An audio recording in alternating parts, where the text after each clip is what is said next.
찬송가 421장 내가 예수 믿고서 우리가 오늘 했는데요. 이 421장 1절 가사 아까 보셔서 아시겠지만 내가 예수 믿고서 죄사함 받아 나의 모든 것 다 변했다. 이게 우리가 예수를 믿고 나면 내 모든 것 다 변했네. 우리가 이렇게 찬송을 하는데 사울도요. 극적으로 다메섹에서 예수님을 만나고 그의 모든 것이 다 변했다라고 말할 수 있습니다. 아직까지 오늘 읽은 본문에서는 사울로 불리지만 이후로는 이름도 바울로 불리면서 살아가게 됩니다. 여러분은 좀 어떠신가요? 내가 예수 믿고 확 바뀌었나요? 이 찬양 가사처럼 나의 모든 것 다 변했나요? 어떻게 생각하세요? 저는 사실 저의 인생이 좀 바뀌는 경험들 했습니다. 고3 때 교회를 다니면서 저의 삶의 목적이나 또 세상을 보는 관점이 제가 좀 바뀌게 되더라고요. 근데 그렇다고 제가 완전 딴판인 사람, 다른 사람이 되는 것도 아니고 어벤져스가 되는 것도 사실은 아니더라고요. 기질이나 성향이 조금 변할 수는 있지만 여전히 저는 저였고요. 그 기질과 성향이 그대로인 것을 좀 보게 됩니다. 우리가 흔히들 사람 안 바뀐다 그러죠. 사람 잘 안 바뀐다 그렇게 이야기를 하는데 이 찬양의 가사 또 성경 말씀에 보면 변한다고 그러는데 내가 새 사람이 된다고 했는데 안 바뀌는 건가? 안 바뀌는 건가? 이런 부분을 한번 생각해 보면 좋겠어요. 그래서 어떤 사람들은 결국 예수를 믿었는데 저 사람 완전 딴 사람 됐어. 그런 얘기도 우리가 듣곤 합니다. 아마도 우리의 삶 속에 예수님을 믿고 나서 성령님께서 우리 가운데 찾아오시고 나서 좋은 방향으로, 선한 방향으로 또 하나님의 말씀을 따라 살아가려고 하다 보니까 그래도 우리가 변했다. 내가 변했네. 라고 하는 이야기를 그렇게 듣는 것 같습니다. 아무튼 사울도요. 그의 모든 것이 다 변했습니다. 딴 사람, 새로운 사람이 되었어요. 내가 말씀드린 것처럼 그렇다고 해서 사울이 전혀 다른 성질의 사울이 된 것은 아닙니다. 오늘 저희가 한 2주간에 걸쳐서 계속 사울의 회심에 대해서 이야기를 좀 말씀을 드렸는데요. 오늘도 좀 이 사울의 회심과 관계된 이야기를 좀 하려고 합니다. 이 회심과 관계돼서 앞으로도 이 사울이 어떤 사역을 하게 되고 어떤 특징이 있는지를 좀 보게 되어지는 그 첫 시작점이 오늘 읽은 말씀입니다.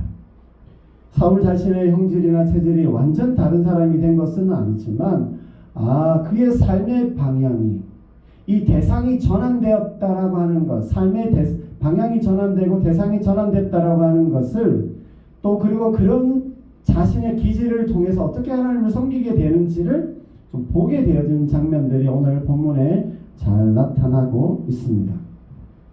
우리가 지난 시간에 사울이요 다메섹에 있는 경건한 사람, 하나님의 사람 그 아나니아를 통해서 건강을 회복하게 된 것까지 보았습니다. 그리고 오늘 본문은요 건강을 회복하고 나서의 두 가지 에피소드가 나오는데 19절에서 22절 말씀을 한번 보겠습니다. 제가 읽어보겠습니다. 사울이 다메섹에 있는 제자들과 함께 며칠 있을새 즉시로 각 회당에서 예수가 하나님의 아들이심을 전파하니 듣는 사람이 다 놀라 말하되 이 사람이 예루살렘에서 이 이름을 부르는 사람을 멸하려던 자가 아니냐. 여기 온 것도 그들을 결박하여 대제사장에게 끌어가고자 함이 아니냐 하더라. 사울은 힘을 더 얻어 예수를 그리스도라 증언하여 다메섹에 사는 유대인들을 당혹하게 하니라. 여기 말씀에 다메섹에 있는 제자들과 함께 며칠 있었다라고 하는 말은요. 사울이 다메섹에 있는 그리스도인들과 함께 교제하며 지냈다는 말입니다. 다시 말하면요. 사울이 그들을 만났고요. 그들과 함께 밥을 먹고 마음과 신앙을 공유하게 되었다라고 하는 겁니다. 사울의 삶에 새로운 공동체와 지내게 됐는데 별 문제 없이 잘 지냈다라고 하는 이 얘기입니다. 사울의 인생에 새로운 공동체와 사람을 만나서 친교하고 교제하게 되었다는 말을 이렇게 표현하고 있습니다. 함께 지냈다, 며칠 있었다, 이렇게 이야기하는 것입니다. 사울은 이제 이 그리스도인들과 함께 살아가고 서로 공감하며 공유하면서 영향을 주고 받았다라고 하는 이야기가 이렇게 시작되고 있는 겁니다. 다시 말하면요, 이 장면에서 사울의 회심이 보여주는 또 다른 하나의 특징이 나오는데, 그의 삶에 교제하며 영향을 주고받는 공동체의 변화가 여기에 있다라고 하는 겁니다. 그래서 이 다메섹에 있는 제자들, 그리고 다메섹에 있는 유대인들, 이게요, 뒤에 가면 그가 상대하는 대상이, 공동체가 바뀌었다라고 하는 내용이 31절까지 계속 반복되면서 나옵니다. 헬라파 유대인들이라든지 제자들이라든지 형제들이다라고 하는 의미로 이렇게 해서 바뀌었다라고 하는 것을 보여줍니다. 믿음의 사람들의 그 모임에 참여하고요, 신앙과 인생을 서로 나누는 사람들이 이제 사울에게 바뀌어졌다라고 하는 것입니다. 우리가요, 이게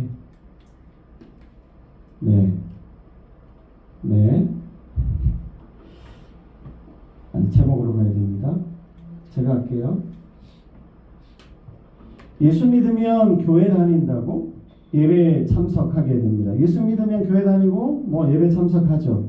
근데요, 이렇게 하는 것만은 좀 아쉽다는 생각을 제가 더 항상 그렇긴 하지만 요즘 또 많이 하게 되더라고요. 믿는 사람들과의 친교, 교제가 형성되어야 돼요. 이게 교회에서만이 아니라 일상에서도 또 가정에서도 이게 이루어져야 된다고 하는 생각을 많이 하게 됩니다. 교회만 다닌다고 해서, 또 교회는 다니는데 일상의 대부분의 시간을 다른 사람들과 우리가 지내야 되잖아요. 근데 그들과 인생을 논하고 그들과 삶의 중요한 부분들을 이야기하고 나누고 그러면서 좀 뭔가 영향을 주고받는 일들이 많이 있는 것을 보게 됩니다. 교회 다니지 않는다고 그 사람들이 나쁘고 악하다, 그 얘기 하자는 건 아닙니다. 무조건 틀리고 나쁘다는 게 아닙니다. 근데 교회는 오고 예배는 참석하는데 삶의 진정한 어떤 그걸 공유할 수 있는 공동체, 그 교제가 없으면 안 된다는 이야기를 좀 드리고 싶은 겁니다. 교회에서도 그렇고요, 교회를 와도 그냥 예배만 왔다 갔다 하는 분들도 많고, 또 가정에서도 그렇습니다. 안타깝게도 이게 믿음의 공유 잘 못하는 분들도 상당히 우리 가운데 많이 있는데, 그런 어려움들이 있어요. 그러면 다른 어떤 일상에서나 다른 주변 생활에서 다른 어떤 믿음의 공동체를 찾아서 교제하고 공감하는 그런 교제권. 그래서 오늘 제가 제목을 역세권이라니까 이게 무슨 부동산, 아파트 이런 것 같은데, 신앙적 역세권이라고 하는 건 신앙적으로 뭔가 그 권 안에, 번역 안에 있는 그런 어떤 내 삶이 되도록 형성해 가야 한다라고 하는 의미에서 신앙적 역세권, 이렇게 이야기를 했습니다. 가족 이야기 안 해야 되는데요. 이게 제가 이제 지금 만나고 부닥치는 사람이 이제 그렇게밖에 없어서 수빈이 이야기를 좀 해야 하는데, 지금 사실 수빈이가 그동안 좀 이렇게 진짜 그야말로 수빈이가 교제권이 없었어요. 그래서 좀 사실 제 마음에 뭐가 이렇게 말하기도 그렇고 애매해서 그냥 두고 보고 있었는데, 최근 몇 달 동안 거기 있는 교회를 다니고요, 또 그 아이들 친구들도 만나고 동생들도 만나고 선배도 만나고 그러면서 그 예배 모임도 가고 또 오랜 시간들을 그렇게 같이 보내는 걸 보면서 좀 제 마음에 좀 감사하고 안심도 좀 됩니다. 이게 지금은 또 그렇게 잘 못하고 있는 중에 있는데, 주변에 그런 친구들과 함께 시간들을 보내고 공유하고 있다라고 하는 거에 대해서 제가 좀 많이 안심이 돼요. 좀 더 신앙적으로 깊이 공감하고 나누게 되면 더 좋겠지만, 아니어도 좀 그런 속에 있다라고 하는 것만으로도 우선 감사합니다. 감사하고요. 좀 그런 어떤 의미에서 우리의 자녀들이 계속 그런 어떤 교제권 안에 이렇게 잘 머물러 있으면 좋겠다라고 하는 생각을 좀 하게 됩니다. 그런 의미에서 우리가 신앙적 어떤 그런 교제권, 그런 역세권 같은 그런 형성이 우리에게는 꼭 필요하다. 그 얘기를 오늘 좀 드리고 싶은 겁니다. 여기 보시면 오늘 그 사울의 회심의 어떤 특징들이 보여지는데요. 보시면 본문에 보면 즉시로 20절에 그리고 22절에 보면 반대와 핍박이 있음에도 힘을 더 얻어서 예수를 그리스도라 증언하였다라고 이야기를 합니다. 사울에게 전도의 내용도 바뀌었지만 그와 함께하는 사람, 공격하는 사람, 계속 제가 공동체 이야기를 합니다. 바뀌었다라고 하는 것을 알 수 있습니다. 그러면서 사울의 이 전도가 뭐냐면 유대인들이 그렇게 오랫동안 기다리고 고대한 그 메시아가 다름 아닌 너희가 반대하고 핍박하고 십자가에 죽였던 그 메시아시다라고 하는 것을 증거하고 있다라고 하는 것 한번 생각해 볼 필요가 있습니다. 바울의 메시지의 핵심은 그거예요. 예수가 그리스도이시다. 예수가 그리스도이시다. 인생과 세상의 구원을 주시고 참된 생명과 진리가 되시는 그 영원한 생명수가 누구시냐? 바로 예수님이시다라고 하는 겁니다. 예수가 그리스도. 우리가 항상 고백할 때 예수 그리스도 이렇게 말하는 게 단지 그냥 기독교의 어떤 슬로건처럼 그렇게 말해지는 게 아니라 우리의 인생과 세상의 그 구원과 영원한 그 삶에 정답이 되시고 모든 우리의 어떤 문제의 진리가 되시는 분이 예수님이다라고 하는 고백이 예수가 그리스도이시다. 예수 그리스도이시다라고 하는 것을 기억하면 좋겠습니다. 그래서 우리 삶의 평생에 우리의 어떤 상황 가운데 놓인다 할지라도 예수가 그리스도다라고 하는 이 고백 항상 잊지 않으시고 항상 그 고백 속에서 살아가는 우리가 되면 좋겠습니다. 그러면서 사도 바울이요 여기 즉시로 전도하고 사람이 뭐라고 하더라도 더 힘을 내서 전도하는 모습을 보면 뭐가 떠오릅니까? 사울이 바뀌지 않았네. 사울 여전하네. 충격을 받아서 그가 뭔가 주눅이 들고 이런 게 아니라 사울의 이전의 그 열정과 헌신과 열심이 그대로 여기에도 나타나는 것을 볼 수 있습니다. 사울의 기질과 성향 그대로입니다. 그 열정과 열성은 방향만 바뀌었지 그대로 나타나고 있어요. 그의 행보가 180도로 바뀌었지만 사울은 사울인 겁니다. 회심하고 거듭났다고 우리가 완전 다른 형질의 사람이 되는 것 아닙니다. 조금은 우리의 기질과 성향이 바뀔 수 있지만 그대로 가져가는데 여기서 오늘 사울을 볼 때 하나님 때문에 하나님을 위하여서 또 그분의 말씀을 따라 살아가려고 하는 그 삶 때문에 뭔가 우리가 좀 바뀌었다고 하더라도 그 삶 속에서 계속해서 우리가 하나님 앞에 나아갈 수 있는 게 우리의 믿음이고 신앙이다라고 생각합니다. 여러분, 우리가 바뀌지 않는 거 좀 그대로 드러나는 모습들이 있지만 또 하나님 때문에 하나님을 위해서 우리의 모습이 바뀔 수 있다라고 하는 것도 사실인 것은 기억할 필요가 있어요. 여러분, 우리의 무엇이 그대로인지 우리가 내가 예수 믿고서 모든 것 다 변했네 했는데 내가 무엇이 변화였는지 또 무엇이 변화해야 하는지에 대해서 좀 한번 생각해 보면 좋겠어요. 우리의 성향을 그대로 하나님께서 사용하시지만 또 우리의 삶 속에서 어떤 모습으로 방향으로 바뀌었는지를 한번 생각해 볼 필요가 있겠다 싶습니다. 23절에서 25절 말씀도 보겠습니다. 여러 날이 지나매 유대인들이 사울을 죽이기를 공모하더니 그 계교가 사울에게 알려지니라. 그들이 그를 죽이려고 밤낮으로 성문까지 지키거늘 그의 제자들이 밤에 사울을 광주리에 담아 성벽에 달아 내리니라. 오늘 이 사건은요, 바울이 갈라디아서 1장과 고린도서 11장에 이 사건에 대해서 복음서에서 다시 한번 언급하고 있는데 그 두 서신을 좀 참고해 보면 23절에 저 여러 날이라고 하는 저 여러 날이요, 그냥 한 일주일 상관이 아니라 꽤 긴 기간인 것을 알 수 있고요. 갈라디아서와 고린도서를 좀 참고해 보면 특별히 갈라디아서에 보면 아라비아로 갔다는 이야기가 나와요. 그러니까 바울이 다메섹에서 회심한 후에 좀 지내다가 아라비아로 갔다가 거기서 일정한 시간을 또 보냅니다. 꽤 긴 시간을 거기서 보냈다가 다시 다메섹으로 온 이후에 일이 23절에 나오는 내용이다라고 하는 것을 알 수 있습니다. 그래서 바로 그 직후는 아니고 조금 아라비아로 갔다가 다시 돌아온 이후에 일어난 일입니다.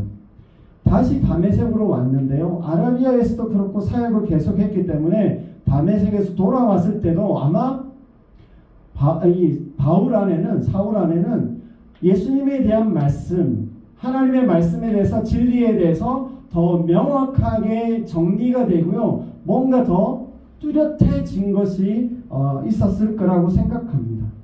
다메섹에 있을 때도 마음에 안 들어 있었는데 이제 돌아오고 나서 더 막 열성적으로 전도하는 것을 보니까 이게 너무 분노가 나오는 거죠.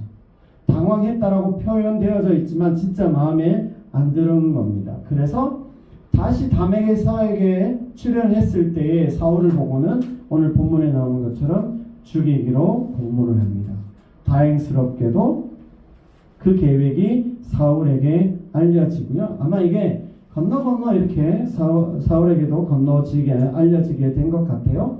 이 유대인들이 죽이려고 어떻게까지 노력했냐면 밤낮으로 그 출입하는 사람들을 지키기 위해서 성문까지 지켰다고 나옵니다. 성문을 지켰다라고 하는 얘기, 이 한마디로 나오지만 이 얘기가 뭔 얘기냐면 거기 다메섹에 있는 관료들과 협력해서 사울을 잡으려고 지키고 섰다라고 하는 겁니다. 여러분, 이런 스토리는 앞으로 계속 돼요. 사울이 계속 이런 어떤 어려움들을 쫓기고 도망하고 하는 이런 얘기가 계속 됩니다. 아무튼 그 어떤 계교를 공모한다라고 하는 것을 그의 제자들이 들었습니다. 이미 이때도 사울을 따라다니는 사람들이 생겨서 그의 제자들이 생겼어요. 그 제자들이 사울을 도망가게 하기 위해서 강주리를 이용해서 성벽을 달아내려서 도망치게 합니다. 저는 이 장면을 보고도 그냥 여담이긴 한데 좀 재밌었어요. 피할 땐 피하는구나. 피할 땐 도망가고 그러네. 이 자존심이 강해서 그냥 죽으면 죽겠다라고 하고 끝까지 한번 부닥쳐보고 그럴 것 같은데 전 바울을 그렇게 생각을 했는데요. 그렇지 않더라고요. 피하고 도망치고 달아날 때는 또 그렇게 해요. 그게 뒤에서도 계속 나옵니다. 그걸 제가 좀 이야기를 할게요. 그렇게 하면서 이제 사울이요. 예수님을 전한다라고 하는 게 유대 사회에서 예수님을 전한다라고 하는 것이 어떤 대가를 치르고 이게 어떤 일인지 비중을 차지하는지 분위기가 어떤지를 좀 몸소 체험하게 됐어요. 그럼 여러분은 어떻게 하시겠습니까? 은밀하게 하든지 확실하게 피하든지 뭐 다른 데로 막 가든지 이렇게 해야 되는데 사울은요 더 심한 곳으로 찾아갑니다. 어디냐면 예루살렘으로 가요. 그게 26절에서 30절까지 나옵니다. 제가 한번 읽어보겠습니다. 사울이 예루살렘에 가서 제자들을 사귀고자 하나 다 두려워하여 그가 제자됨을 믿지 아니하니 바나바가 데리고 사도들에게 가서 그가 길에서 어떻게 주를 보았는지와 주께서 그에게 말씀하신 일과 다메섹에서 그가 어떻게 예수의 이름으로 담대히 말하였는지를 전하니라. 사울이 제자들과 함께 있어 예루살렘에 출입하며 또 주 예수의 이름으로 담대히 말하고 헬라파 유대인들과 함께 말하며 변론하니 그 사람들이 죽이려고 힘쓰거늘 형제들이 알고 가이사랴로 데리고 내려가서 다소로 보내니라. 사울이 예루살렘을 찾아갑니다. 여기에 목적이 있었죠. 사도들을 포함해서 성도들과 함께 교제하기 위해서입니다. 이 얘기는 제가 조금 더 뒤에서 이야기하려고 하는데요. 그 예루살렘에 있으면서도 사울이 사도들을 찾아가고 거기 성도들과 이제 사귀기 위해서 찾아갔는데도 거기 있으면서도 가만히 있지를 못했어요. 예수님을 전하고 거기 있는 유대인들과 변론을 했습니다. 그러다 보니 결국 여기에서도 사울을 죽이려고 달려들었습니다. 형제들이 가만히 보니까 사울은 저 안 되겠다 싶어서 은밀하게 가이사랴 항구로 보내서 그의 고향 다소로 보냈다는 이야기가 이제 여기에 나옵니다. 사실 이렇게 해서 사울이 다메섹에서 회복하고 나서 이 예루살렘에 머무는 요 예루살렘 머무는 건 한 2주간 정도 있었는데요. 요 기간 전체 기간이 한 3년 됩니다. 그러니까 아라비아에서 꽤 오랜 시간 머물렀다는 걸 알 수 있어요. 3년간 시간을 보내고 나서 9장 2장 10장부터 12장까지에는 사울이 등장하지 않고 베드로가 등장합니다. 그러고 나서 13장 안디옥 교회 이야기할 때 사울이 당시 바울로 등장하게 되는데 요 기간이 한 10년 정도 지나요. 그러니까 10장부터 12장까지 베드로 이야기가 나오는 요 기간 동안 사울은 다소에서 10년간 사역을 하고 그렇게 보여지지 않습니다. 그러니까 꽤 긴 시간을 다시 보내고 등장한다. 요렇게 이해를 해 주시면 좋을 것 같습니다. 네, 아무튼 요렇게 되고요. 이 사울의 회심 초기 행적을 말씀드린 것처럼 좀 이렇게 뚜렷하게 보여지는 게 뭐냐면 사울 옆에 오늘 읽은 본문에서 특별히 회심하고 나서 그의 삶에 여러 가지 변함들이 있지만 공동체, 그가 만나고 교제하고 서로 영향을 주고받는 사람들의 변화가 뚜렷하게 보인다라고 하는 겁니다. 사울이 어디에 속해 있는지를 확실하게 보여줘요. 회심은요, 예수를 믿는다라고 하는 것은요, 그렇게 뭐 엄청난 변화가 있는 거 아닐 수는 있지만 자기의 삶을 공유하고 함께 공감하는 사람들, 인생을 나누는 그 사람들이 대상이 변화가 있다라고 하는 것, 공동체가 바뀌었다라고 하는 것을 알 수 있습니다.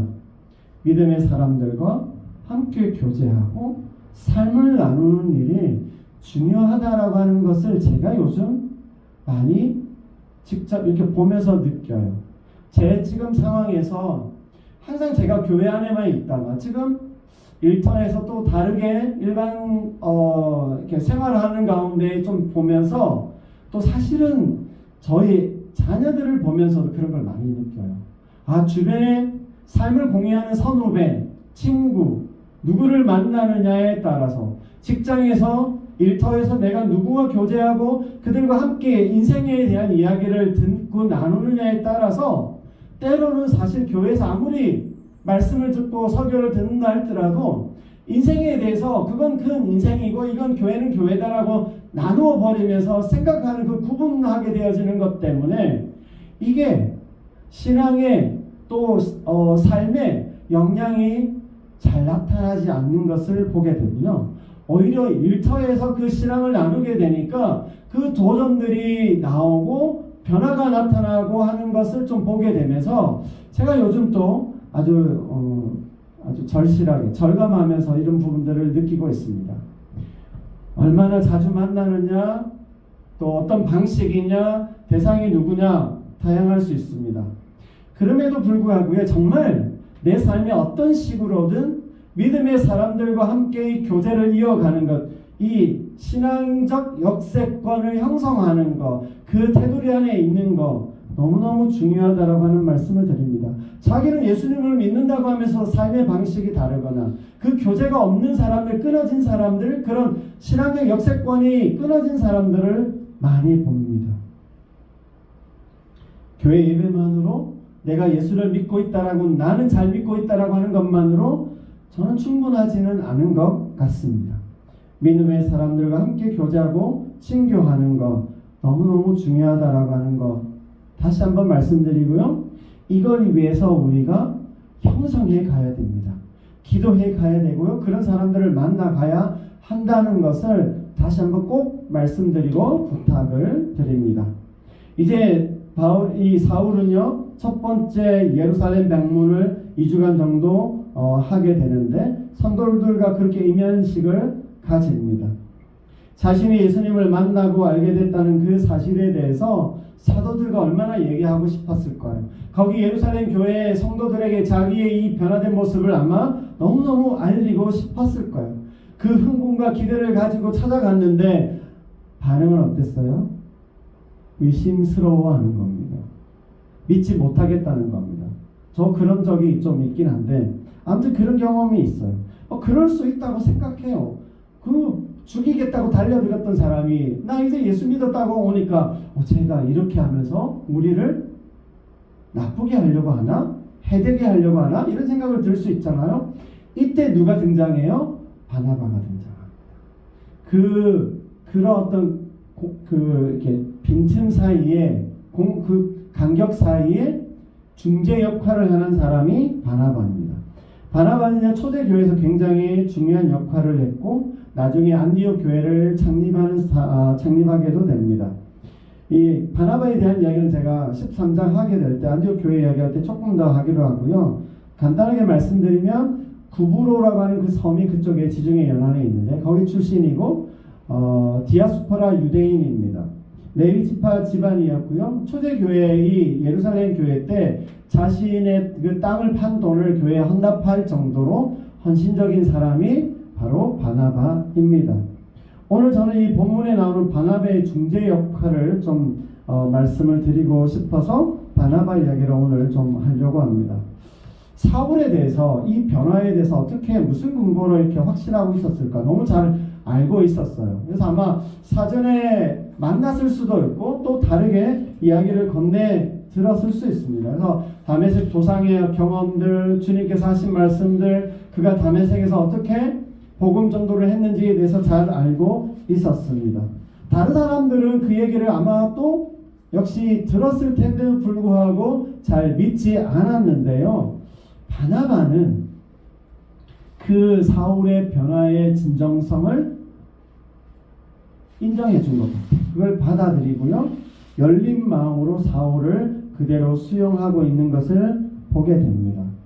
바나바는요, 진정성으로 대하고 진정하게 알아주는 그 마음을 지니고 있었던 것 같아요. 사람에 대해서 믿어주고 신뢰하고 격려하는 마음이 있습니다. 이 역할하는 사람이 바나바여서 저는 좀 의심이 많은 사람인데 또 제 다른 제가 이렇게 만나는 사람들 안에 보면 참 사람을 잘 알아봐주고 진정성을 금방 캐치하고 격려해주고 긍정적으로 말하는 사람들을 보게 됩니다. 그래서 바나바의 별명이 위로의 사람입니다. 이게 아마 사도들이 붙여준 별명 같은데 위로의 사람이라고 하는 이 단어 안에는 보혜사 성령님의 그 이름에 같이 쓰였던 어근이 같이 그 안에 들어있어요. 그만큼 바나바가 공동체 안에서 사람들과의 그 관계 안에서 사람들을 위로하는 그런 역할을 했던 사람인데 그가 가지고 있던 성향과 사람들 안에 가지고 있었던 그 사람들 사이에서 그 자기가 가지고 있었던 성품으로 그 역할을 하려고 했던 마음이 바나바에게 있었던 것 같습니다. 아무튼 바나바는 공동체 안에서 화해와 배려하고 연결해주는 다리 역할을 하는 그런 삶을 살았던 것 같아요. 바나바와 같이요. 사실 공동체 안에서 사람들의 관계 안에서 필요한 말, 해야 할 말을 용기 있게 해주는 사람이 좀 필요합니다. 그래서 아마 이 새가족부 세미나를 하면 이 바나바를 대표적으로 예를 드나 봅니다. 여러분 어느 사람들의 그 관계 안에서 공동체 안에서 가족이든 직장이든 어디서든 배려하고 화해하는 그런 어떤 평화를 형성하는 말을 하는 사람이 꼭 필요한 거 있습니다. 항상 좋게 말해야 된다. 긍정적으로 말하는 건 저는 조금 부담스러워하고 항상 그래야 된다라고 하는 것까지는 아니지만 그래도요, 항상 이게 모임 안에서 공동체 안에서 보면 이런 중재하는 역할을 하는 사람이 필요하다라고 하는 거 볼 수 있습니다. 우리 교회도 마찬가지고요. 가정 안에도 그렇고요.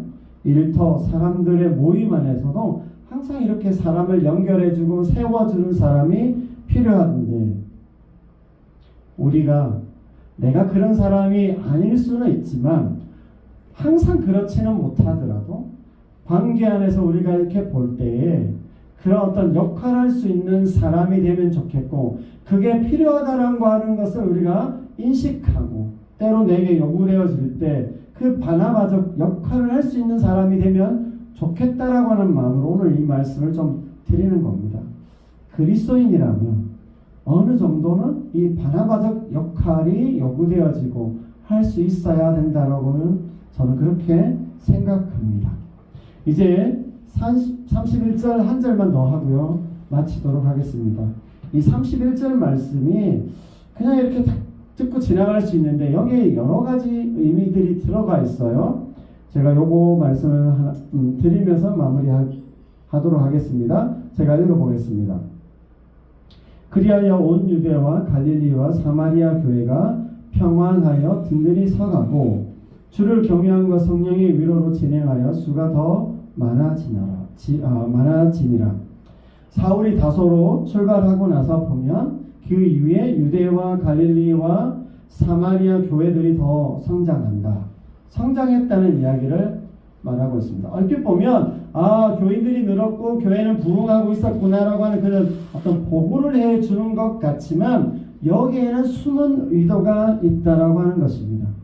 예루살렘 교회가요, 부흥하고 성장을 경험하고 나서 어떤 일이 있었어요? 거센 핍박과 박해가 있게 되었습니다. 그리고 흩어지게 됐지만 오히려 그럼에도 불구하고 유대 지역 복음화가 더 크게 일어났어요.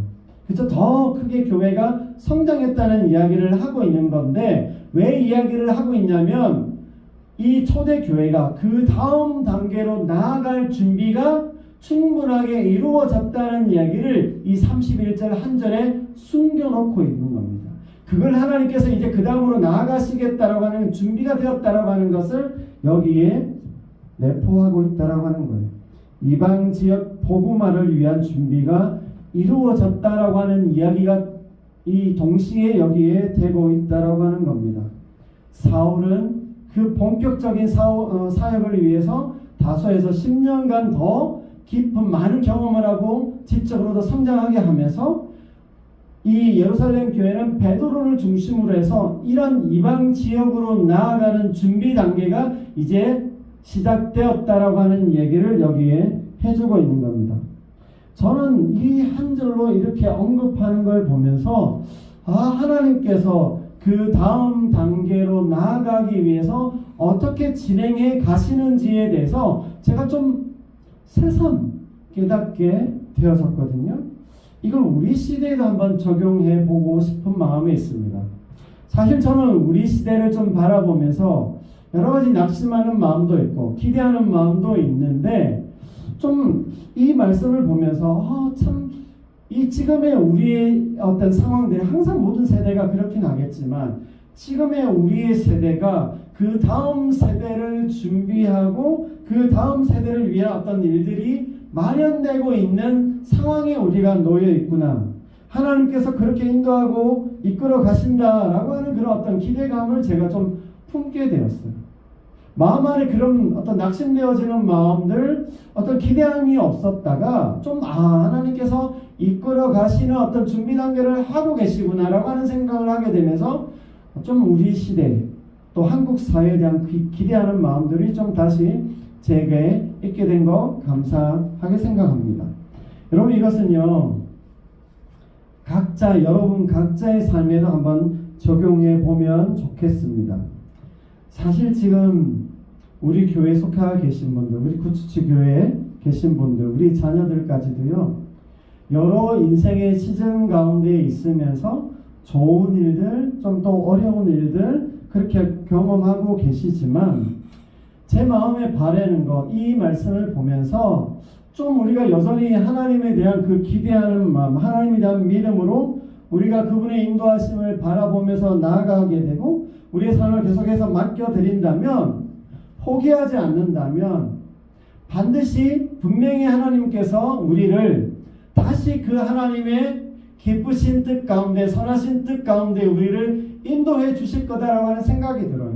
어떤 인생의 시즌에 지금 여러분들이 각자가 들어와 있다 할지라도 하나님께서 반드시 그렇게 인생을 우리를 다음 단계로 이끌어 가실 것이다. 저는 그렇게 믿고 있습니다. 그래서 여러분 각자가 다양한 인생의 조건과 시즌에 처해 있다고 할 수 있을 겁니다. 그 중간에 있을 수도 있고 이제 막 들어왔을 수도 있고 끝에 들어왔을 수도 있는데 하나님께서 여러분 삶을 이끄시고 반드시 선한 길로 이끌어 가심을 좀 믿고 그래서 하나님의 말씀대로 그 뜻 안에 계속해서 머물러 있을 수 있는 여러분 모두가 되게 해주셔서 마침내 주시는 하나님의 은혜와 복을 다 누릴 수 있는 우리 모두가 되시기를, 여러분 모두가 되시기를 주님의 이름으로 축복합니다.